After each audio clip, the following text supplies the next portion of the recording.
जय हिंद सभी फौजी पेंशनर बंधु। हम सबों तक ओआरओपी 3 का धमाका पुरजोर तरह से पहुंच चुका होगा। इसकी गूंज आपके इंद्रियों तक पहुंच गई होगी। कई लोगों को यह दुखी किया, कई लोगों को थोड़ा सा खुशी प्रदान किया, कई लोगों को नाराजगी है। तो इस धमाका का असर अलग अलग पेंशनर को अलग अलग रूप में हुआ है और मेरा प्रयास है प्रामाणिकता के साथ उसका विश्लेषण करना, उस टेबल का विश्लेषण करना। इसमें 121 टेबल हैं, टोटल 265 पेजेस हैं। मेरा भरपूर प्रयास है कि हर रैंक के, हर ग्रुप के, हर कैटेगरी के मैं कवर करूं। धीरे धीरे हमारी यात्रा चल रही है। आज की यात्रा जो है अधिकारी गण के लिए है, यानी कि जो ऑफिसर्स हैं, मिलिट्री ऑफिसर्स। यह वीडियो न कि सिर्फ सेवानिवृत्त अधिकारी के लिए इंपॉर्टेंट होने वाला है, उनके लिए भी जो सेवा में है उन्हें भी पता लगेगा कि कितना पेंशन हमें मिलेगा जब 2-4 साल बाद रिटायर होंगे तब। और यह उनके लिए भी जो आर्मी में ज्वाइन करना चाहते हैं, किसी भी डिफेंस आर्म फोर्सेस में ज्वाइन करना चाहते हैं, उन विद्यार्थियों के लिए भी, उन उम्मीदवारों के लिए भी यह वीडियो खास होने वाला है। क्योंकि यहां से आपको पता लगेगा कि कितना पेंशन उन्हें मिलता है, उस रैंक को मिलता है। इसको देख के आप प्रेरित हो सकते हैं। चूंकि पेंशन का डबल वैल्यू वेतन होता है, सैलरी होता है। सैलरी के साथ कुछ एक्स्ट्रा प्रिविलेज होते हैं, कुछ अलाउंसेस होते हैं, और पेंशन में पेंशन ही होते हैं और डीआर होते हैं, कोई अलाउंसेस वगैरह नहीं होते। तो आज का वीडियो मैं शुरू करूं जो कि अधिकारी गण के लिए समर्पित है, जिसमें कि फ्लाइंग ऑफिसर से लेके chief of the air staff तक का, लेफ्टिनेंट से लेके आर्मी चीफ तक का कवर करने जा रहा हूं। इससे पहले मैं आप सबों को बता दूं कि ओआरओपी 3 का धमाका यह एक श्रृंखला है, जिसे कि हमने अभी अपने श्रृंखला में पहले कवर कर चुका कि ओआरओपी का क्या इतिहास है, किस प्रकार शुरू हुआ, इसके कौन कौन से माइलस्टोन हैं, कौन कौन से सेलिएंट फीचर्स हैं, बेनिफिट हैं। ये सब हमने अपने तमाम वीडियो में कवर कर लिया। यह वीडियो उन अधिकारी गण के लिए होने जा रहा है जो कि 1 जुलाई 2014 से पहले जो रिटायर हुए हैं उनके लिए यह लागू है। और यह उन सभी ऑफिसर के लिए लागू है एक्सेप्ट एएमसी, यानी कि मेडिकल कोर में, एडीसी में, आरबीसी में, ईसी में, एसएससी में, टीए बटालियन और एमएनएस में। इसके अलावे जो भी अधिकारी गण हैं सब के लिए यह वीडियो अहम होने जा रहा है। तो आइए हम आगे की यात्रा प्रारंभ करते हैं। हमने अभी तक देखा कि ओआरओपी 1 लागू हुआ 2014 से। स्लाइड। तो हमने ओआरओपी की पूरी यात्रा देखी। अगर आपने हमारे पूरे पीछे का वीडियो नहीं देखा होगा तो इसमें हमने उसके इतिहास पर कवर किया, किन के लिए कवर हो रहा। तो यह संक्षेप में मैं बता दूं कि यह ओआरओपी 3 का जो एम्बिट है या ओआरओपी का है, संपूर्ण आर्म फोर्सेस डिफेंस के लिए लागू होते हैं, फैमिली पेंशनर के लिए लागू होते हैं। और यह 1 जुलाई 2024 यानी कि 30 जून 24 तक जो भी रिटायर हुए उन सब के लिए लागू होता है। आपको हम संपूर्ण टेबल का यात्रा कराएंगे, लेकिन उससे पहले मैं Narendra Kumar, wellness consultant, entrepreneur trainer, आपसे विनम्र निवेदन करता हूं कि अगर आपने हमारी चैनल लिविंग हैप्पीली में आए हैं पहली बार तो अवश्य ही सब्सक्राइब करें, लाइक करें, कमेंट करके पूछें, बताएं, शेयर करें और बेल आइकन अवश्य ही पुश करें ताकि हमारी सारे वीडियो का नोटिफिकेशन आपको पहुंचते रहे। हमने अभी तक इसके हिस्ट्री के दौरान, संक्षिप्त हिस्ट्री में बता दूं कि सर्कुलर नंबर 55 जो था ओआरओपी 2 को कवर कर रहा था, उसकी इशू हुआ था 4 फरवरी 16 से, जो कि 1 जुलाई 2014 से लागू हुआ था। अगला सर्कुलर 666 था जो कि ओआरओपी 2 का था, इशू किया गया था 20 जनवरी 23 को और एप्लीकेबिलिटी था 1 जुलाई 2019, जो कि 4 इंस्टॉलमेंट में सभी को मिले थे। लेकिन जो फैमिली पेंशनर थे या एवार्डी थे उन्हें एक मुश्त लमसम दिया गया था। इसके बाद जो ओआरओपी 3 का माइलस्टोन है, ये गवर्नमेंट ऑफ इंडिया कैबिनेट के द्वारा पास कर दिया गया। पाउज। अभी तक हमने देखा कि क्या क्या माइलस्टोन है। तो इसके लिए जो भी प्रक्रिया होती है, जो स्टैच्यूटरी रिक्वायरमेंट्स हैं, ये सब OROP3 के लगभग पूरे कर लिए गए हैं। OROP3 का नोटिफिकेशन MOD के द्वारा जो था ये हो गए हैं। इसके बाद तीसरा माइलस्टोन आते हैं, जो इनके लिए कंकरेंस जो लेने होते हैं फाइनेंस डिवीजन से, कितने खर्च आएंगे, तो इसमें आ रहे हैं 6,500 करोड़ रुपीज, ये सब का आकलन हो गया। इसके बाद चौथा माइलस्टोन आते हैं पॉलिसी लेटर DSW, जो कि अभी हम टेबल की बात करने जा रहे हैं, 121 टेबल, ये अप्रूव कर दिया गया, बना दिया गया, जिसमें कि एक कमिटी होते हैं सारे डिफेंस से, तीनों फोर्सेस से, MOD से, उन्होंने कंपाइल कर दिया। इसके बाद अगला आता है सर्कुलर जारी करना। तो सर्कुलर भी जारी हो चुका 677, जो 6 सितंबर को, बहुत ही जल्दी हुआ। अभी तक का फास्टेस्ट OROP3 है। 4 सितंबर को DSW का लेटर जारी होता है और 6 सितंबर को PCDA प्रयागराज के द्वारा 677 सर्कुलर जारी हो जाता है। और कयास ऐसी लगाई जा रही है कि सितंबर माह के अंत तक इसके एरियर भी आ जाए, नहीं तो ज्यादा से ज्यादा अक्टूबर तक एरियर। खैर, जब फॉर्मुलेट हो गया है तो एरियर आ ही जाएगा, एरियर के लिए कोई मरा भी नहीं जा रहा। एरियर कैलकुलेशन के लिए आपको मैं फॉर्मूला आगे बताऊंगा। यहां मैं सेलिएंट फीचर एक शॉर्टकट बताते चलूं कि 5 साल में यह रिवीजन होता है। इसके 265 पेजेज हैं और यहां आप देखेंगे ये रिटायरिंग ऑफिसर, सर्विस, स्पेशल, सबके लिए ये टेबल लागू हो रहे हैं। OROP3 डिसेबिलिटी के लिए, वार इंजरी, इनवैलिडेटेड, हर कैटेगरी के लिए, चाहे वो ऑर्डिनरी हो, स्पेशल हो, लिबरलाइज फैमिली पेंशन हो, कमीशन्ड ऑफिसर हो, honorary commissioned officer, JCO, others, NC, सब के लिए काबिल हो रहे हैं। और आर्मी है, नेवी है, एयरफोर्स है, DSC के हैं, TA बटालियन के हैं, रिटायर्ड हैं, डिस्चार्ज हैं, इनवैलिडेट आउट हैं, डाइड सर्विस में हैं। और यह आपको बता दूं कि यह डिसएडवांटेज के लिए लागू नहीं होगा, किसी को भी रिड्यूस करके नहीं किया जाएगा।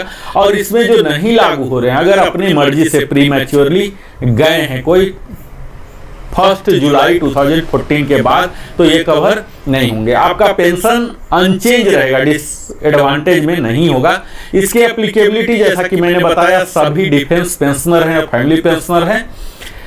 अप्लीकेबिलिटी, इसके नन अप्लीकेबिलिटी जो है UK, HK, सारे KCIO पेंशनर जो है वो नहीं होंगे। पाकिस्तान और बर्मा आर्मी पेंशनर अभी भी PCDA इलाहाबाद से पेंशन ड्रा कर रहे हैं, वो लोग यहाँ नहीं होंगे। रिजर्विस्ट नहीं होंगे। PMR जो प्री मैच्योर रिटायरमेंट लिए वो नहीं होंगे। एक्स ग्रेसिया नहीं होंगे। इसके जो मेथोडोलॉजी, आज मैं टेबल नंबर 1 जो एक्सक्लूसिव अधिकारी के लिए होने वाला है, इसमें भी वही सब क्रेडेंशियल जो इंडिकेटर्स हैं वही सब लिए गए हैं। रैंक हैं, यहाँ ग्रुप नहीं होता, क्वालिफाइंग सर्विस है, रैंक है। और लाइव डाटा जो लिया गया है पूरे 2023 का, उसका मिनिमम और मैक्सिमम वैल्यू यहाँ लिया गया है। इसमें क्वालिफाइंग सर्विस में कई जगह आप देखेंगे कि लो वाले भी अधिक वाले के बराबर ले रहे हैं। रैंक भी इस तरह से आप देखेंगे, कई विसंगतियां हैं, उसकी भी हम आगे बात करेंगे। कहीं आप देखेंगे कि 0 डिफरेंस हुआ है, तो कई तरह की है इसमें। आप यह जो OROP3 का सर्कुलर है ये थोड़ा प्रिसाइज है, क्योंकि जो OROP2 में था, जो OROP1 में है, वही सब कई बातें सेम ही लागू होने वाला, अनलेस इसे यहाँ डिस्क्राइब न किया गया हो। तो अब हम अगली यात्रा करते हैं, जहाँ की आपको सर्कुलर का एक झलक दिखा देंगे, जो कि मैं रेफरेंस लिया हूँ इस टेबल को कंपाइल करने में। यह है हमारा सर्कुलर 666 अभी आप देख रहे हैं अपने स्क्रीन पर। और यहाँ आप 666 देखिए किस तरह से यह इतने इनहैंस्ड 121 टेबल है। इसे हमने टेबल नंबर 1 666 का लिया और 667 दोनों के टेबल को लेके हम कंपेयर करके यहाँ एक्सेल चार्ट आपके समक्ष प्रस्तुत कर रहे हैं। तो आइए हम सीधा आपको एक्सेल चार्ट में ही ले जाते हैं, जहाँ की हर रैंक के, हर क्वालिफाइंग सर्विस में आपको दिखाऊंगा कि किस तरह से आप लाभान्वित होने वाले हैं या अनअफेक्टेड हैं। थोड़ा सा फिगर बड़ा कर दो आप। यहाँ मैं एक एक रैंक करके दिखाऊंगा एक्सेल चार्ट में, जैसे कि हमारी टीम ने प्रिपेयर की है। यहाँ पहला रैंक है आर्मी के लेफ्टिनेंट रैंक और इनके इक्विवेलेंट होते हैं एयरफोर्स में फ्लाइंग ऑफिसर, सब लेफ्टिनेंट नेवी में होते हैं। यहाँ इनकी क्वालिफाइंग सर्विस 6 महीने है। OROP 2 में 21604 था, OROP 3 में घटकर 20889 हो गया। तो यहाँ आप देख पाएंगे इस पेज में जो 11.5 इयर्स तक है पूरे निगेटिव ग्रोथ है, और यहाँ परसेंटेज है, यहाँ मैं दिखाया हूं कितना डिफरेंस हुआ जो कि माइनस में है, यहाँ कितना परसेंट हुए हैं ये भी माइनस में ही है, -3.3% यहाँ इक्वल आ रहा है। यहाँ भले डिफरेंस अलग हो रहे हैं लेकिन परसेंट दोनों में सेम ही है। खैर, लेफ्टिनेंट रैंक के बड़े ही कम ही होते हैं रिटायर, इस इतनी छोटी सी जब तक कि मेडिकल बोर्ड आउट ना हो। यहाँ 10 से ऊपर आप देखेंगे तो यहाँ 10 से ऊपर 10.5 में भी 19 इयर्स तक आप देख पाइए कि 19 इयर्स तक जो है ये आपको निगेटिव ही है। 19.5 से 448 रुपीज यानी कि 1.2% पॉजिटिव ग्रोथ होना यहां से प्रारंभ हुआ, और 20 इयर्स में 1024 रुपीज 2.8% हुए हैं, और इसके बाद धीरे धीरे बढ़ रहे हैं। 20.5 के बाद 1600 की बढ़ोतरी हुई है जो कि 4.3% है। ये लेफ्टिनेंट का पहला रैंक है। इसके आगे अगर मैं दिखाऊं तो 20 से ऊपर का देख लीजिए। 20 से ऊपर ऐसे तो बहुत कम ही लेफ्टिनेंट रैंक में 20 तक पहुंचेंगे और फिर लेफ्टिनेंट बन के ही जाएंगे। फिर भी यहाँ डाटा है तो हमारे लिए जानना जरूरी है। 20 इयर्स में 1024 2.8% है, और उसके बाद 20.5 में 1600 की बढ़ोतरी जो कि 4.3। यहाँ पैटर्न देख पाएंगे कि 1600 ही बढ़ोतरी हो रहा है। OROP 3 में भी फिक्स्ड है 38400, और 4.3% की बढ़ोतरी हो रही है 24.5 इयर्स तक। 25 इयर्स में अगेन निगेटिव ग्रोथ हो रहे हैं, और फिर यही निगेटिव ग्रोथ का सिलसिला आगे भी जारी है। 28.5 में 275 बेयर 275 रुपीज का डिफरेंस हो रहे हैं, और यहाँ फिर जीरो डिफरेंस है। 30 इयर्स के लिए कोई डिफरेंस नहीं है। 30.5 में 850 रुपीज है, 31 में 1425 है, यही सिलसिला 32 तक है, और 32.5 46300 जो कि हमारे ऑनरी लेफ्टिनेंट के भी हो गए हैं 46300, जो उनका फाइनल होते हैं honorary flying officer, honorary flight lieutenant का, ऑनरी कैप्टन का, यही 46300 होता है। इनमें बढ़ोतरी अच्छा है 5100, जो कि बहुत ही नहीं के बराबर ही होगा कि लेफ्टिनेंट रैंक से 33 करके गए, तो यहाँ 12.4% की बढ़ोतरी हुई है। मैं अब अगला रैंक लेता हूँ। अभी हमने लेफ्टिनेंट लिया और अगला रैंक है हमारा कैप्टन का, जो कि आर्मी का दूसरा रैंक है कैप्टन, और इसके इक्विवेलेंट एयरफोर्स के फ्लाइट लेफ्टिनेंट होते हैं और नेवी में लेफ्टिनेंट होते हैं। इनके भी आप देखिए कि 6 महीना से लेके आपको पूरे 11.5 जो स्क्रीन में आप देख पा रहे होंगे निगेटिव ग्रोथ है, और भयंकर निगेटिव ग्रोथ है। 41% तक का निगेटिव ग्रोथ देखने को मिल रहा है। खैर, कैप्टन में जाने वाले बहुत ही कम होंगे, और निगेटिव अगर है तो निगेटिव आपको मिलने नहीं जा रहा। जो OROP 2 है या OROP 2 से भी ज़्यादा अगर मिल रहा है आपको नोशनल या किसी और वजह से, तो वही मिलते रहेगा। डिसएडवांटेज के लिए कहीं भी रिवीजन नहीं होगा। अब हम 10 से ऊपर के लिए चलते हैं फ्लाइट लेफ्टिनेंट के लिए, तो यहाँ भी निगेटिव ग्रोथ ही दिख रहा है। यहाँ आप 20 इयर्स तक निगेटिव ग्रोथ ही देख रहे हैं, और निगेटिव ग्रोथ का विश्लेषण करने की कोई आवश्यकता नहीं है। 20 के आगे हम चलते हैं तो देखते हैं कि यहाँ भी निगेटिव चल रहा है, और जो कि निगेटिव का सिलसिला लगभग पूरे ही है। निगेटिव का सिलसिला 32 इयर्स तक चल रहे हैं, जो कि पैटर्न आप देखें 800 रुपीज का 1.8% का निगेटिव का सिलसिला। यहाँ पॉजिटिव आए हैं 32.5 इयर्स में 46300, जो कि वहाँ लेफ्टिनेंट के लिए भी था। यहाँ बढ़ोतरी 2625 का है, 6% है। 33 एंड एबव के लिए भी 46300 है, जो कि यही figure honorary flying officer, honorary flight lieutenant के लिए भी कर दिया गया है। तो यहाँ जो एक फ्लाइट लेफ्टिनेंट का बेसिक है मैक्सिमम, अगर उस पद से कोई जाते हैं, और एक ऑनरी फ्लाइट लेफ्टिनेंट, तो दोनों का पेंशन बिल्कुल समान है। यह आप देख पाएंगे कैप्टन के लिए। अगला रैंक हम आते हैं मेजर के लिए। मेजर आर्मी का तीसरा रैंक है और इसके इक्विवेलेंट होते हैं एयरफोर्स में स्क्वाड्रन लीडर और आर्मी में होते हैं लेफ्टिनेंट कमांडर। यहाँ आप देखेंगे कि 6 महीना में तो कोई जाएंगे नहीं, फिर भी किसी कारण से गए हैं और टेबल में है तो यहाँ देखना जरूरी है। आप 10 साल तक देखें तो पूरे निगेटिव ग्रोथ है और बहुत भयंकर निगेटिव ग्रोथ है।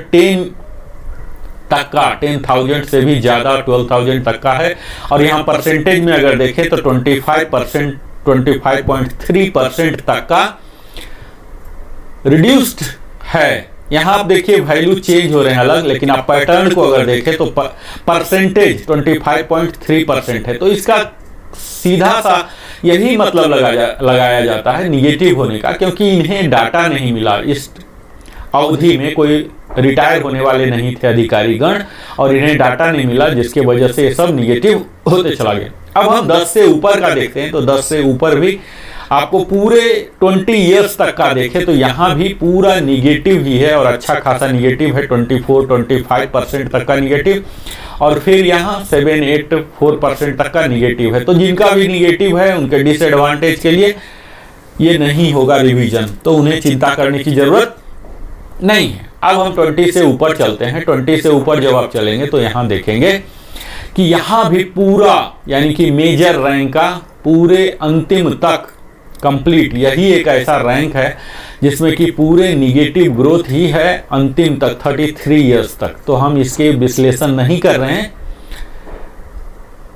यहाँ आप देखेंगे कि 68,550 था, जो कि अब घटकर 54,340 हो रहा। 20% तक का निगेटिव ग्रोथ है। तो निगेटिव ग्रोथ किन्हीं को नहीं दिया जाएगा, इसलिए मैं विश्लेषण से बाहर रखता हूं। लेकिन ये देखने में अच्छा नहीं लग रहा कि OROP 3 में सब रैंक का बढ़ रहा, तो मेजर साहब को क्यों घटा दिया गया। यह तो एक तरह का आप विसंगति मान सकते हैं।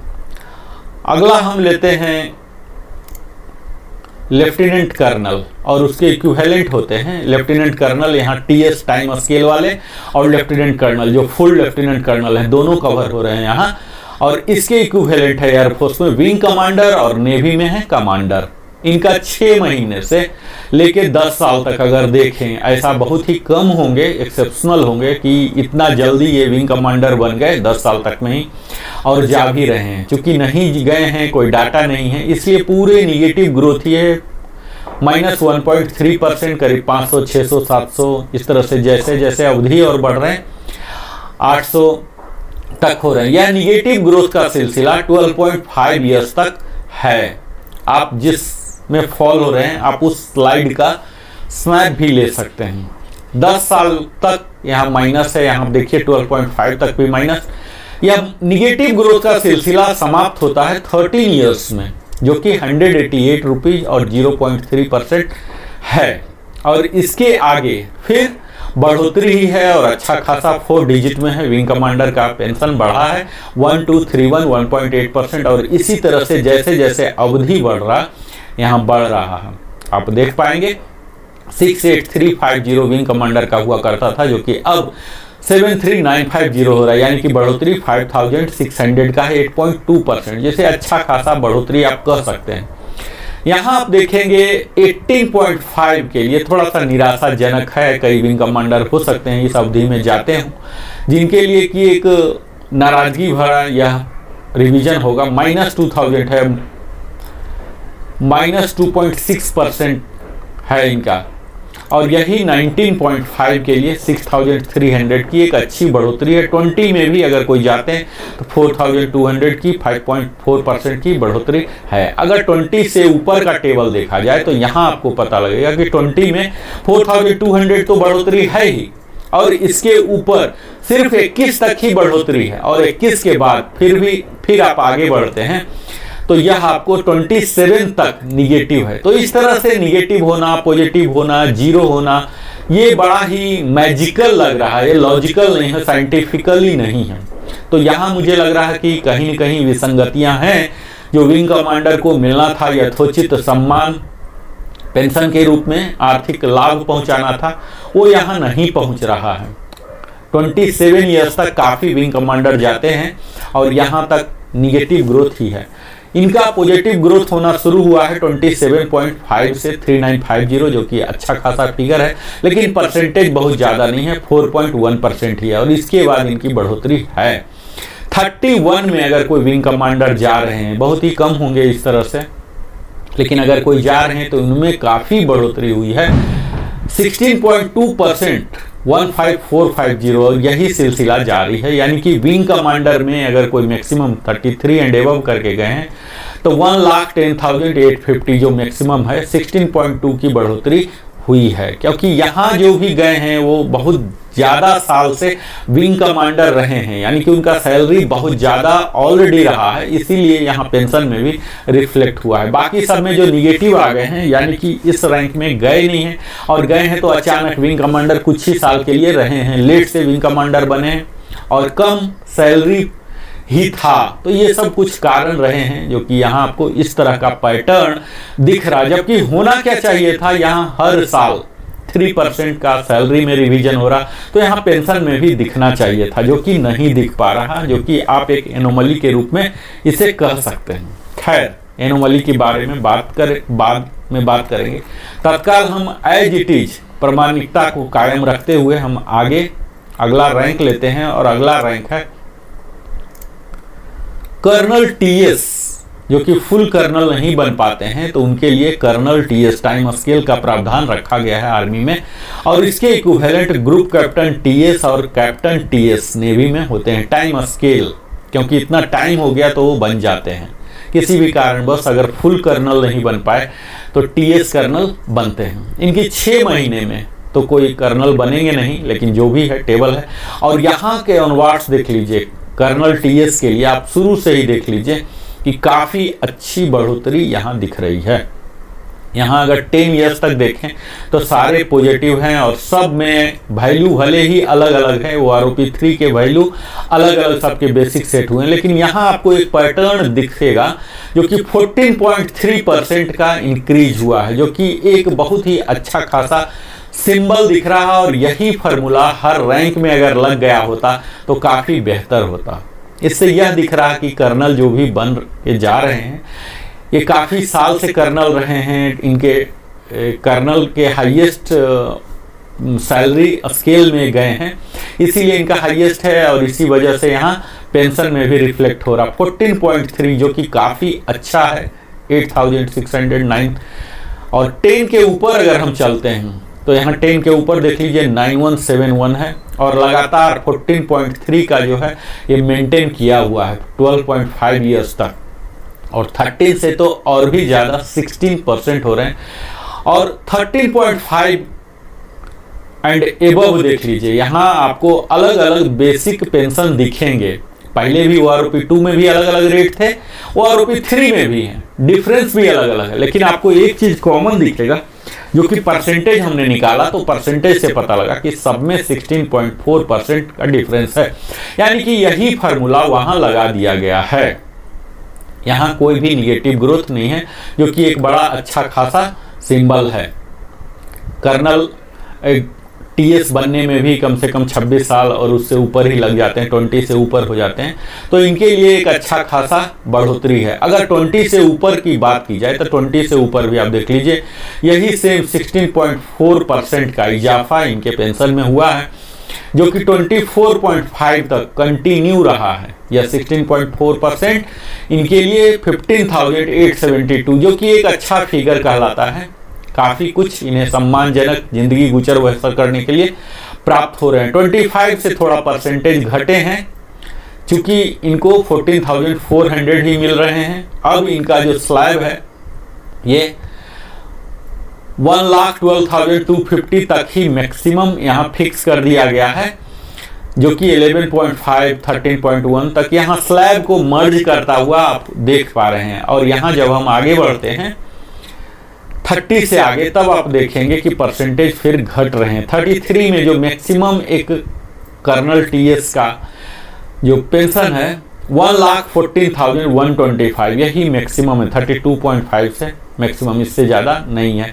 तो 8950 यहाँ जो हाईएस्ट वाले हैं 32 का, उन 32 ईयर्स से और उससे ऊपर वाला 8,900, यानी कि परसेंटेज आप देखिए 8.6%, 8.5% ही हुआ।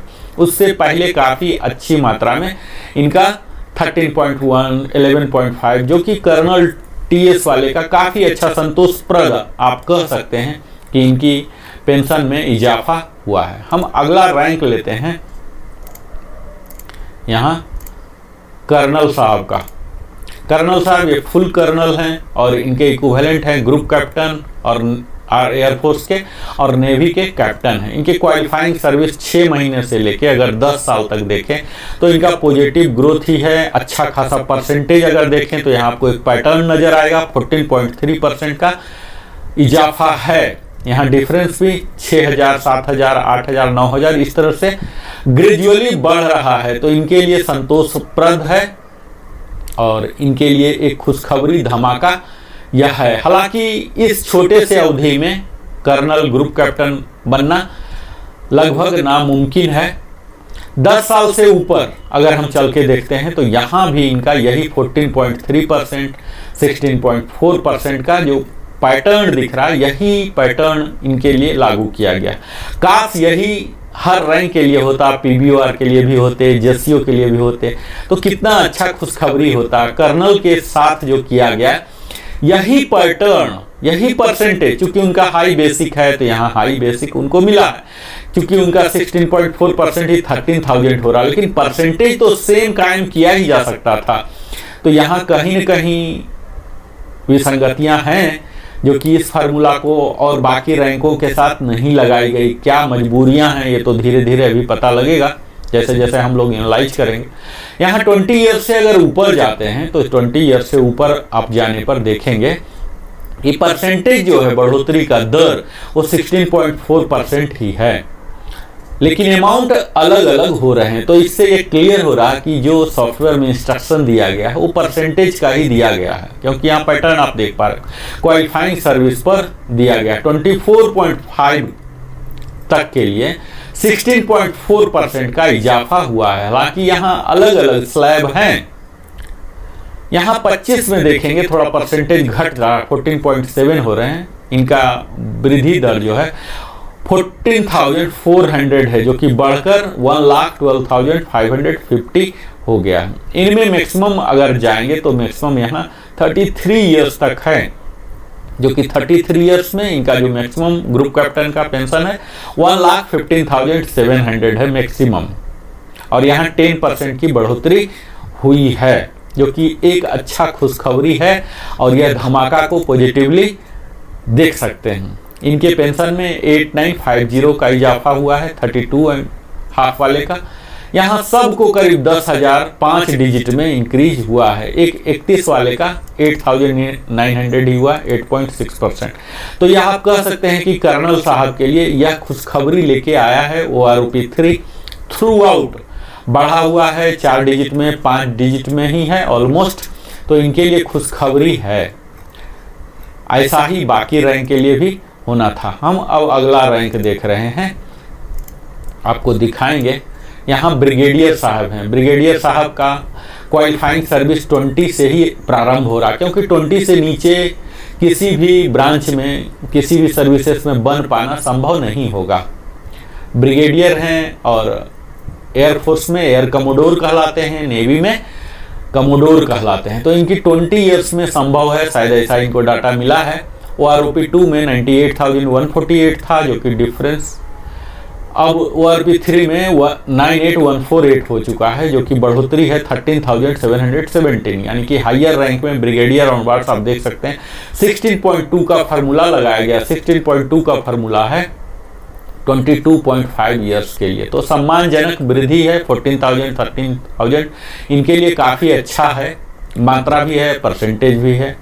तो यहाँ आप देख सकते हैं कि काफ़ी बेहतर OROP 3 इन्हें तोहफा दिया है। 23.5 के लिए देखिए फिर से 16.4% लेके आया है, जो कि 15,396 की बढ़ोतरी है इनमें कंटिन्यूअस काफ़ी अच्छा 5 डिजिट में है, 13,000, 15,000, 10,000, और यहाँ 27 साढ़े 27 साल तक का यही 5 डिजिट ग्रोथ यानी कि 10 से ऊपर का ग्रोथ पाया गया है 28 ईयर्स में, जो कि कई ब्रिगेडियर एयर कमोडोर जाते हैं 28 प्लस में। तो यहाँ थोड़ा सा कमी की गई है, 8150 ही है, जो कि परसेंटेज घट के 7.8% हो जा रहा है। जैसे जैसे यहाँ फिर थोड़ी सी घटी है 29 ईयर में, क्योंकि 29 ईयर में ऐसे एयर कमोडोर होंगे जस्ट 1 साल पहले ही 2 साल पहले ही बने होंगे और तुरंत चले गए, तो ये मैक्सिमम सैलरी में होंगे नहीं। इसी प्रकार इनको सैंपल मिला, इस वजह से यहाँ 6.3% का इजाफा हुआ है 29.5 में। 30 ईयर्स में फिर से देखिए कि 10,700 का इजाफा हुआ, 10% का हुआ। 30.5 के लिए 10,700 10% का हुआ है। 31 में भी सेम स्लैब, दो स्लैब को कॉमन किया गया है, तो यहाँ भी 10.1% है। यहाँ आप देखेंगे कि 3 का परसेंटेज का स्लैब सेम है, बेसिक पहले भी सेम था और अभी भी सेम, सब कुछ सेम किया गया। उसी तरह से यहाँ से फिर से 3 का स्लैब है, 31.5 का 8.6% का इजाफा हुआ 9,200, जो कि 32.5 तक यही सिलसिला जारी है। 33 ईयर्स जो मैक्सिमम होते हैं, पहले 1,08,800 था, जो कि अब बढ़कर 1,16,550 रुपीज़ हो गए हैं, और बढ़ोतरी जो हुई है 7,750, 7.1% का हुआ है। तो इस तरह से ब्रिगेडियर साहब के लिए भी आप कह सकते हैं कि काफ़ी अच्छा बढ़ोतरी हुआ है, 16 से लेके 7, 8, 10, इस तरह से काफ़ी बेहतर आप कह सकते हैं OROP का तोहफा इनके लिए है। हम अगला देखते हैं। यहाँ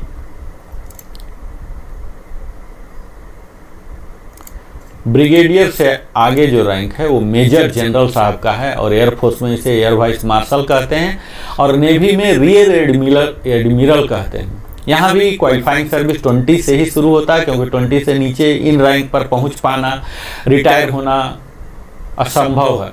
तो यहाँ OROP 2 में इनका पेंशन हुआ करता था 84,491, और OROP 3 में यही बढ़कर करीब 98,148 हो गए, यानी कि डिफरेंस हुए हैं 13,657 का। 16.2% का यहाँ ऑफिसर का मैक्सिमम आप देखिए, जो कि कर्नल से ही चला रहा, कर्नल TS से 16.2% का फ्लैट इन्हें अच्छा खासा इजाफा दिया गया है। अब ये कौन से फार्मूला से 16.2, जो कि बाकी किसी और रैंक में नहीं दिख रहे थे, तो यहाँ काफ़ी अच्छा परसेंटेज इन्हें मिला है। हालांकि बहुत ही कम वैकेंसी कम होते हैं, रिटायर भी कम होते हैं, तो इन रैंकों पर जैसे जैसे आप ऊपर जाएंगे पिरामिड शेप में, बहुत ही कम पेंशनर इतने हायर रैंक पर पहुंच ही पाते हैं, फिर रिटायर होते हैं, फिर जीवित ही कितना साल रह पाते हैं, ये सब देखने वाली बात है। तो यहाँ यह देखिए कि इन रैंक पर 16.2% का इजाफा हुआ, जो कि 23 ईयर्स में 93,100 हुआ करता था, जो कि अब 1,07,537, 14,437 का इजाफा हुआ है, 15.5% का इजाफा हुआ। तो यही इजाफा का दर बना हुआ वृद्धि का यहाँ आप देख पाएंगे कि 24.5 तक 15,872, 16.4 का दर रखा गया। 25 में थोड़ा सा घटकर 13.9 हो गया, और 25.5 में तो और भी घट गए हैं, 10.8% हो गए। यहाँ जब और आप बढ़ेंगे 25 से ऊपर, तो देखेंगे इनके 10 लगभग 10 का वृद्धि दर रखा गया। 28 में थोड़ा सा घट गया है, 7.8% है, 8150 ही है, और 8150 का 2 स्लैब है, 28 के लिए भी 28.5 के लिए भी 7.8% है। 29 ईयर्स के लिए, जो कि कई जाते होंगे, 6.3% है। 29.5 में 6.3% है, जो कि लोएस्ट है इस रैंक के लिए। बढ़ोतरी के हिसाब से अगर देखें तो 30 ईयर्स में फिर से 10% आ गए हैं, तो 10% एक सम्मानजनक इन्हें आर्थिक मदद इससे मिल सकती है। 30.5 के लिए भी 10.1 है, जो सेम ही बेसिक पहले था और अभी भी सेम ही स्लैब में रख दिया गया है 550 करके। 31.5 के लिए 9,200 का इजाफा 8.6% है, जो कि अब ऊपर वाले स्लैब में ही आ गए हैं, यानी कि इनकी जो बढ़ोतरी होनी थी वो दर का थोड़ा सा कमी है। 32.5 6.8% ही है। 33 के लिए भी जो मैक्सिमम मेजर जनरल साहब के लिए होते हैं, जो पहले होते थे 1,09,100 रुपया, जो कि अब 1,16,550 कर दिया गया। 7,450 का इजाफा किया गया, 6.8%। तो यहाँ भी काफ़ी अच्छा आप देख सकते हैं, खुशी भरा है। इस धमाका को आप कह सकते हैं कि इस धमाका का गूंज इस रैंक के साथ काफ़ी पॉजिटिव रिजल्ट लेके आया होगा, खुशियाँ भरा लाया। अगला रैंक है लेफ्टिनेंट जनरल, जो कि एयरफोर्स में एयर मार्शल कहलाते हैं और नेवी में वाइस एडमिरल कहलाते हैं। इनका भी रैंक क्वालिफाइंग सर्विस 20+ से शुरू होता है, 20 से नीचे संभव नहीं है। और यहाँ आप देख पाएंगे कि बढ़ोतरी जो है, पहले 84,431 से शुरू होते थे लेफ्टिनेंट जनरल साहब का, जो कि अब 98,148, यानी कि इनके पेंशन में जो बढ़ोतरी हुई है 13,717, जो कि काफ़ी बेहतर फिगर कहा जा सकता है।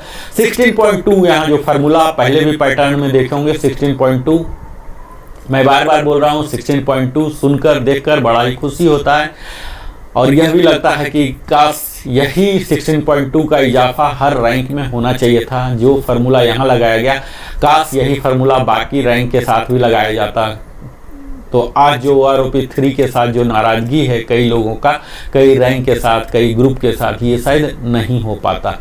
तो यहाँ कहीं न कहीं कुछ न कुछ चूक त्रुटि तो रही ही है, इसे मानना पड़ेगा जो टेबल बनाए हैं। लेफ्टिनेंट जनरल का आप देख पाएंगे 23 के लिए 14,437 रुपीज़ का इजाफा, 15.5% का। इसी तरह से आप जैसे आगे बढ़ेंगे 15,000 25 ईयर्स में जाकर थोड़ा सा घट जा रहा है, 13,700 का है, 13.9% का इजाफा यहाँ हुआ है। 25 से ऊपर आप 10.8% का इजाफा सेंट्रली देख सकते हैं, जो कि वैरी हो रहा है अलग अलग, लेकिन फिर भी खुशी की बात है कि लगभग 10,000 का इनको वृद्धि हो रहा है।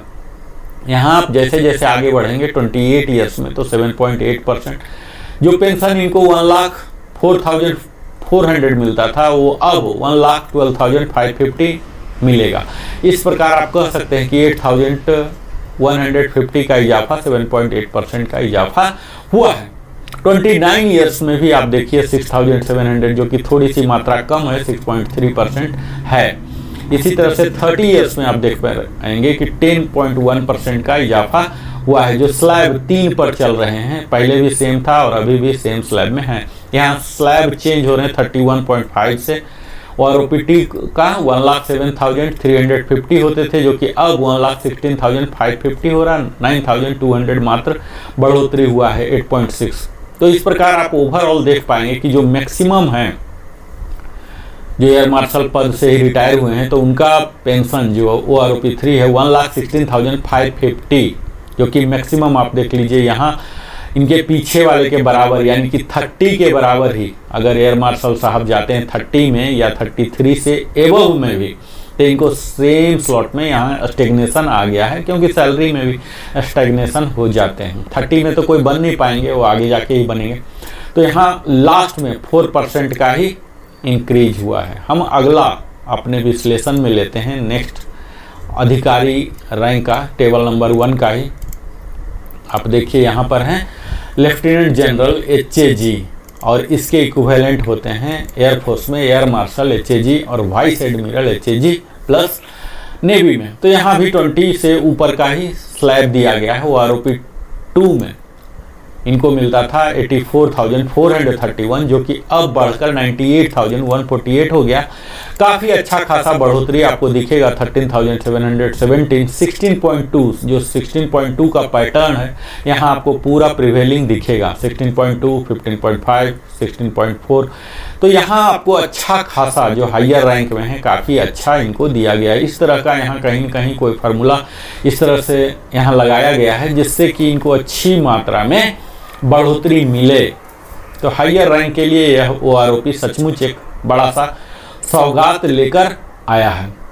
यहाँ पूरे ही देख पाएंगे, हालांकि इस रैंक में बहुत ही कम रिटायर होते हैं। आप गिन सकते हैं कि अभी कितने पेंशनर हैं इस रैंक के, पर जो भी हैं 33 में मैक्सिमम जो हैं यहाँ पहले हुआ करता था 1,12,200 रुपया, जो कि अब 1,16,550 मैक्सिमम इतना ही हुआ। तो जो मैक्सिमम वाले हैं इनके लिए थोड़ा सा इतनी बढ़ोतरी नहीं है, 3.9% ही है, जो कि इस ब्रैकेट का मैक्सिमम, क्योंकि कैपिंग आ जा रहा है 3.9% ही है, क्योंकि इससे ज़्यादा यहाँ जो है 1,16,550, इससे ज़्यादा इनको किया नहीं जा सकता, इसीलिए इनकी बढ़ोतरी भी थोड़ी सी दिख रही है। पर यहाँ ओवरऑल अगर आप देखेंगे तो काफ़ी अच्छी मात्रा में 4 डिजिट में 5 डिजिट में 3.9% से लेकर 16.2% तक का इजाफा हुआ है, और इसमें कहीं कोई निगेटिव ग्रोथ नहीं है। तो ये एक खुशखबरी है, इस रैंक के लिए एक खुशी भरा पैगाम है। अगला हम रैंक को देखते हैं, जो कि आर्मी कमांडर 33+ पर ही बनेंगे। तो इनका OROP 2 में था 1,12,500, जो कि अब 1,16,550 जो मैक्सिमम है वहीं पर जाके रुक गए हैं। चूँकि मैक्सिमम कैपिंग है इसीलिए इनका डिफरेंस भी 4050 ही आया है, लेकिन फिर भी एक सम्मानजनक तो है ही, 3.6% का इजाफा हुआ है। अगला रैंक जो हाईएस्ट रैंक वाले हैं इनका दिखा दूं आपको, ये तीनों को एक साथ ही मैं दिखा देता हूं। यहाँ देखिए army commander 33 years maximum capping में है। VCOS हैं वाइस एयर चीफ मार्शल, ये 1,12,500 पर हैं, और इनकी बढ़ोतरी 1,16,550 जो मैक्सिमम है 4050 पर 3.6। और जो एयर चीफ मार्शल जो अंतिम रैंक है वो 1,25,000 पर पहले भी थे और अभी भी 125 पर ही हैं। इनमें कोई भी बढ़ोतरी नहीं हुआ, क्योंकि कैपिंग का है, उससे ज़्यादा हो नहीं सकता, क्योंकि हमारे प्रेसिडेंट साहब जो हैं 1,250 ले रहे हैं, तो उनका आधा, उनके से ज़्यादा कोई ले नहीं सकता है। तो इस तरह से आपने देखा आज कंप्लीट हमारे अधिकारी गण के सारे पेंशन का हमने एनालिसिस किया, क्या उसकी बढ़ोतरी हैं, कि OROP 2 का OROP 3 का क्या डिफरेंस है, क्या परसेंटेज है। कईयों के लिए, अधिकतम के लिए, अधिकारी के लिए खुशियों भरा ही पैगाम है, क्योंकि यहाँ जो निगेटिव ग्रोथ दिख रहे हैं लेफ्टिनेंट में हैं, जो कि कोई जाते नहीं हैं। आप यहाँ देख लीजिए लेफ्टिनेंट में। फिर कैप्टन में अगेन निगेटिव ग्रोथ है, जो कि कैप्टन रैंक में अगर कोई ऑफिसर ज्वाइन हुए हैं तो एक्सेप्शनल केसेस में मेडिकल बोर्ड आउट वगैरह में ही जाएंगे। तो यहाँ निगेटिव हुआ है, लेकिन निगेटिव उनको मिलेगा नहीं। अगला रैंक हमने बात किया मेजर साहब का। मेजर साहब को भी आप देख पाएंगे कि निगेटिव ग्रोथ हुआ है, यानी कि लोअर रैंक में कोई जाते नहीं है और लोअर रैंक में निगेटिव ग्रोथ है। यहाँ आपको थोड़ी सी आपको आश्चर्य भी होगा कि लेफ्टिनेंट कर्नल TS में यहाँ कई लोग जाते हैं और यहाँ भी निगेटिव ग्रोथ है। हालांकि जिनका भी निगेटिव ग्रोथ यहाँ दिख रहा है तो चिंता की कोई बात नहीं है, उनका डिसएडवांटेज के लिए रिवीजन नहीं किया जाएगा। कर्नल TS में आप देख पाएंगे कि 13 इयर्स के ऊपर, 13 इयर्स के बाद जो पॉजिटिव शुरू हुए हैं, 1-2 बीच में एक्सेप्शनल हुए हैं। यहाँ पर विंग कमांडर को थोड़ा सा दुखी करने वाला है, 21 में कई जाते होंगे और यहाँ पर उनकी बढ़ोतरी नहीं हुई है। विंग कमांडर के साथ भी न्यायपूर्ण नहीं हुआ है, और उसके वही विंग कमांडर अगर सीनियर होके जा रहे हैं 27.5 के ऊपर जा रहे हैं तो अब उनको बढ़ रहा। और यहाँ के बाद 27.5 ईयर्स के बाद विंग कमांडर के बाद कहीं भी आपको निगेटिव ग्रोथ नहीं दिखेगा। अच्छा खासा सम्मानजनक सबका दिख रहा। 16.2 जो कि एक फार्मूला आप देखेंगे पैटर्न यहाँ ऑफिसर वाले में 4.1, 16.2 जो परसेंटेज है, यही परसेंटेज आपको अधिकतम जगह कर्नल TS के लिए देख लीजिए, पूरे सेंट्रली 14.3%, और यहाँ से कहीं भी आपको निगेटिव नहीं दिखेगा। लास्ट में सिर्फ 0% है, और यहाँ देखिए पूरे 14.3, 16.4 इस तरह से कर्नल साहब के पेंशन में बढ़ोतरी है। फुल कर्नल जो फुल TS वाले नहीं, फुल जो कर्नल है इनमें भी बढ़ोतरी है 14.3। यहाँ पैटर्न आप देखिए टोटल में 14.3 हर ब्रैकेट में दिया गया है, और उससे ज़्यादा फिर 13 के बाद तो 16% हो रहे हैं, 16.4% हो रहे हैं। इस प्रकार आप देख रहे हैं कि जैसे जैसे हम सीनियर रैंक में जा रहे हैं, क्वालिफाइंग सर्विस में जा रहे हैं, तो बढ़ोतरी काफ़ी अच्छा है। ब्रिगेडियर में भी काफ़ी अच्छा है, 16.2% है। यहाँ major general air vice marshal का आप देख पाएंगे 16.2, 16.4, तो काफ़ी अच्छा 4 डिजिट 5 डिजिट में दिया गया है। तो इस प्रकार जो अधिकारी हैं, जो भी वो भी जान सकते हैं, इस वीडियो से लाभान्वित हो सकते हैं कि हमारा पेंशन कितना होगा।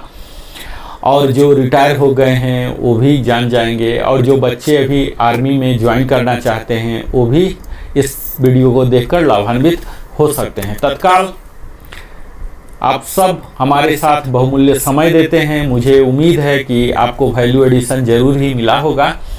और अगर आप हमारी वीडियो में पहली बार आए हैं तो अवश्य ही हमारे चैनल लिविंग हैप्पीली को सब्सक्राइब करें, ताकि हमें भी उत्साह हो और हमारा चैनल को एक विकास वृद्धि आपकी तरह ही हमें भी एक शुभ अवसर प्राप्त हो, और हम और बड़ी सी बड़ी टीम लेके प्रामाणिक जानकारी को आपके लिए ऑथेंटिक इन्फॉर्मेशन आपके साथ समक्ष प्रस्तुत कर सके। और आपने अपने जीवन का बहुमूल्य समय हमारे साथ दिया, इसके लिए हृदय की गहराइयों से धन्यवाद। और फिर से आग्रह करते हुए मैं Narendra Kumar, wellness consultant entrepreneur, subscribe करें, लाइक करें, कमेंट करें, बेल आइकन पुश करें और अपने सगे संबंधियों के साथ साझा करें। आपको यह वीडियो कैसा लगा अवश्य ही बताएं, कमेंट के जरिए पूछें, बताएं। बहुत बहुत धन्यवाद। जय हिंद, वंदे मातरम। फिर मिलता हूँ अगले वीडियो में।